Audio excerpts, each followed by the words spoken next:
Go to heaven for the climate, go to hell for the company, as Mark Twain once said. And this is a hell of an office.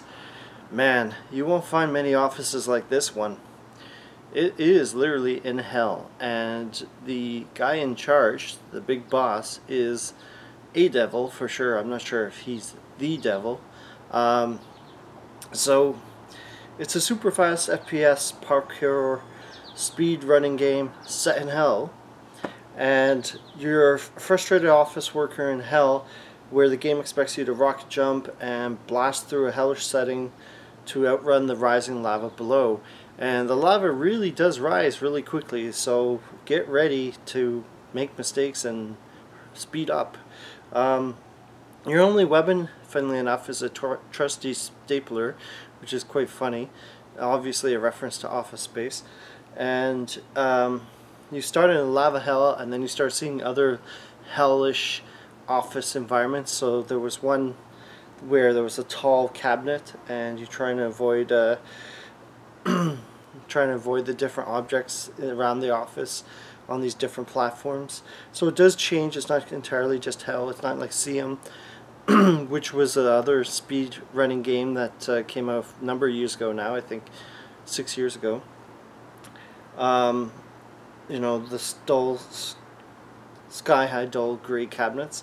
There's sharp graphics, and it's very bright colors and looks great, but oddly enough, the highest resolution was locked for me. I don't know why. Maybe it's the way the game's programmed, but it doesn't seem to be toggleable from 1920 by 1080. Although my fans ran revved up as if I was running like a 4K game, which I found was super odd, considering the game doesn't even look remotely like it needs that power to. It looked pretty much the same at the because the resolution didn't change. So anyways, the cons of this game, as much fun as it is, and it's a quirky spin on of the other parkour games that we were seeing for a while there. Much like the game CM Speedrunners from Hell, which I mentioned earlier, that we reviewed many years ago now, I guess 5 years ago I reviewed it. The game is super unforgiving, and I know some people didn't mention this, but maybe they're, you know, veteran parkour gamers, but the game is so super unforgiving and it may drive you crazy, especially if you're not big on parkour games. Unlike other parkour games, Hell of Office definitely gets harder very quickly. Like within maybe the first 3 levels, seems to be catered more for like the hardcore veteran speedrunner crowd, not amateurs who have never tried this game, because wow, the difficulty really does amp up like right away. The game goes for $19.19 regular price. I think I've seen it for $12 or $15 before, so you get a slight discount. But as fun as you don't mind restarting your game a lot, like they even have a key to restart, which is common in parkour games like this one. If you hate repeating the same stages over and over again, then this might not be the game for you. It looks great, but this game is meant to be at least moderately to highly frustrating.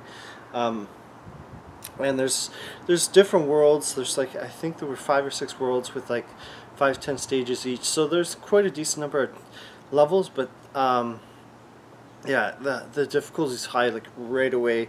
You can't make any mistakes. The game will not give you like any buffer time to make mistakes. But yeah, if you can get it for $5 or $10 and know how challenging these parkour games can be, give it a go. For others who find these games frustrating like myself, I like them, but I just find they get incredibly difficult and you have to like perfect the runs, which unfortunately I don't find that particularly enjoyable. Some people do. Yeah, maybe go back to non-parkour games and regular FPSs, but I would say it's like at least a solid 7.5, maybe an 8.